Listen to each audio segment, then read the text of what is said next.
Hey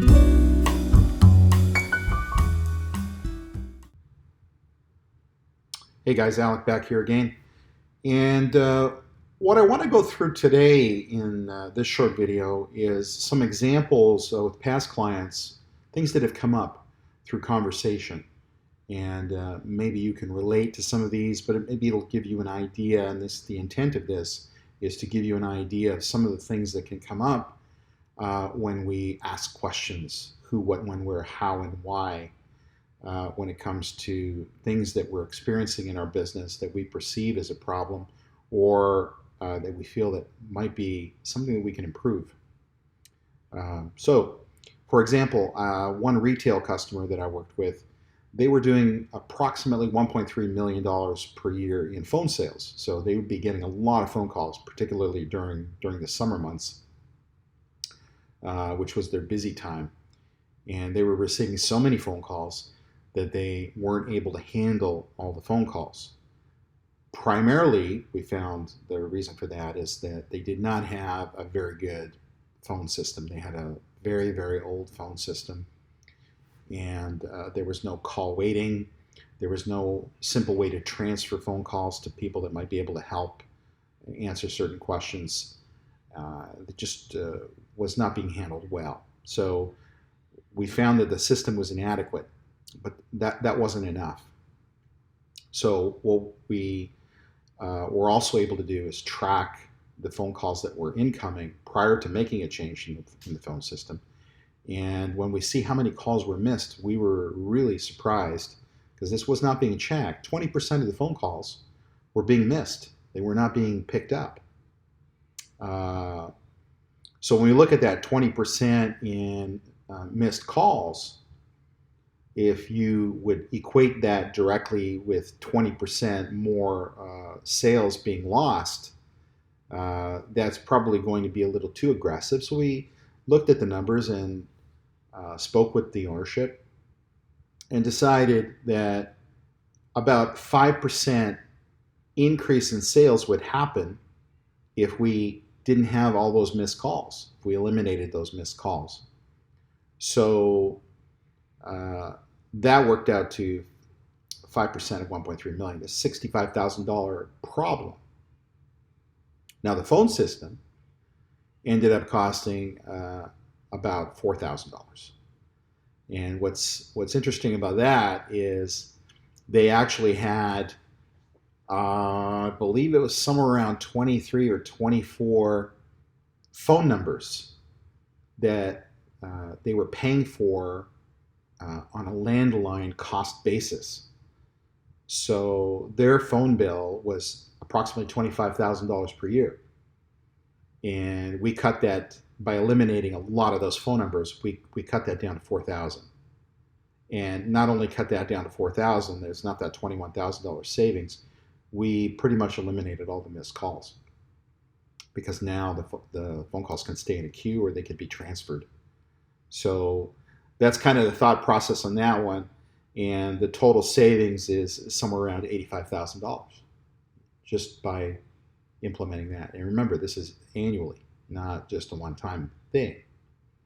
The other thing that ended up happening, it's kind of funny. One of their employees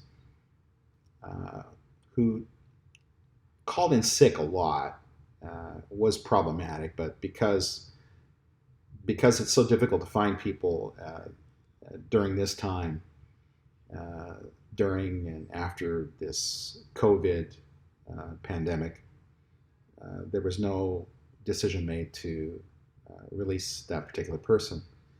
And she ended up staying for a period of time, that ended up leaving, and on her own. And I asked the owner, did you end up replacing her? And he said, no, there was no need to replace her, because the new phone system was so efficient in comparison with the old one.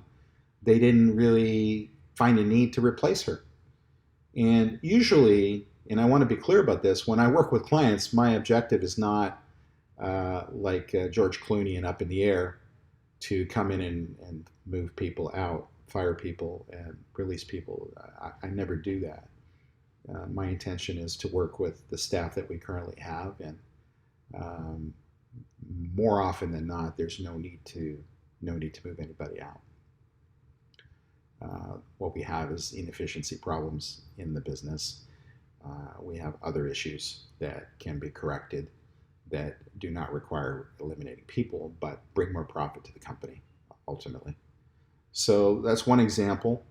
Had another client that was in the oil and gas industry, and they through conversation we found that they were paying overtime to their employees, but they weren't charging for overtime.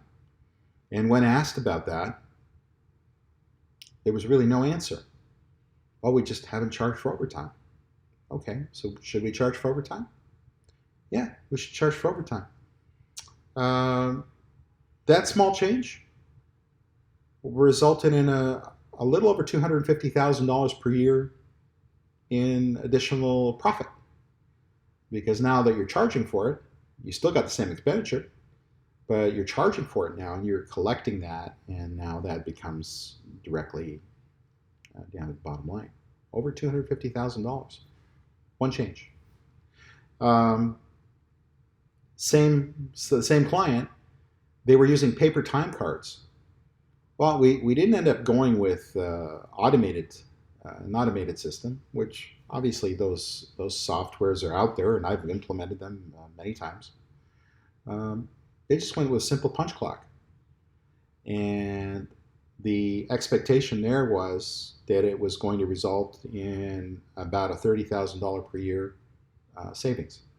So rather than having people write down their time, which many people embellish, sometimes they even do their own. They'll sign for even somebody else who may not even be there, because we had elements of that happened as well after asking about it. So we went with a simple punch clock, mechanical punch clock, and so that was about a $30,000 per year savings. And that particular client also did not have a preventive maintenance schedule system. They had something not really well defined. And when we looked at the numbers, the downtime costs that we felt could be eliminated or reduced in this particular company was about $2.8 million in savings because of lost time and all the additional costs when you have a piece of equipment, a piece of drilling equipment that's out in the field that you now have to service out in the field rather than in the shop. So when it's out in the field, obviously you're not producing, so you're not getting paid for that time. In fact, you're pissing your customer off. So that particular problem, we worked out the numbers in terms of how many hours and how many occurrences we have, was a $2.8 million problem. And by setting up a preventive maintenance scheduling program, we then capture that $2.8 million in lost revenue and goodwill with the customer, which you can't put a dollar value on. So one other client, we noticed that there was office overtime. Why do we need office overtime? Well, we don't need it. Okay, so why are you doing it? Never really thought about it. Didn't really pay attention to it. Yeah, $65,000 a year in office overtime saved. One other client, just as an example, we're looking at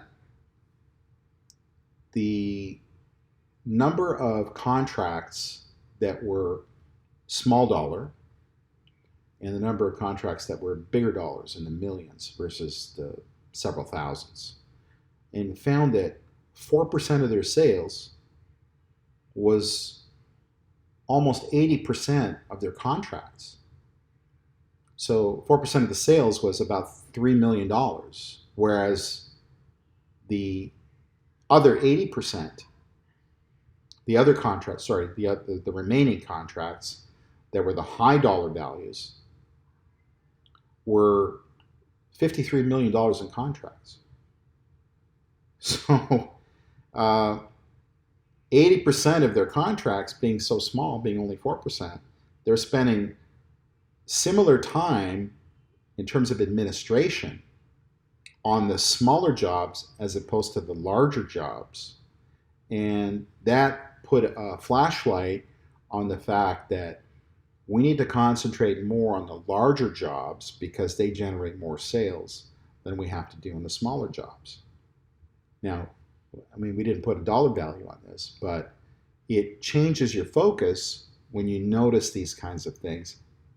And again, we need to ask questions. Who, what, when, where, how, and why. And from those questions, when we ask those questions, we can then understand what the scope of the problem is. When we understand what the scope of the problem is, and we can't always put a dollar value on it, but many times we can. And then we can put together an action plan on how to fix that. So when the action plan on fixing that is something that we need to monitor on a weekly basis. Somebody needs to champion it. Somebody needs to be the one in charge of making the fixes. Then we need to ask the questions. Where do we stand on the implementation? And then once it's implemented, we need to ensure that we're measuring to make sure that whatever we've implemented is actually continuing to be done. Okay, so that's all I wanted to discuss today. Now, fun fact of the day, did you know that Google was originally called, Google, the search engine, the internet search engine, was originally called Backrub. It was a research project that was originally done prior to Google being launched as a search engine. So it was called Backrub. Fun fact. Anyway, that's all I want to discuss today. If you like this video, give it a thumbs up, and don't forget to share, subscribe, and ring that bell for the latest videos in your to be able to come to you in the quickest possible manner. Until next time, keep raising your profit.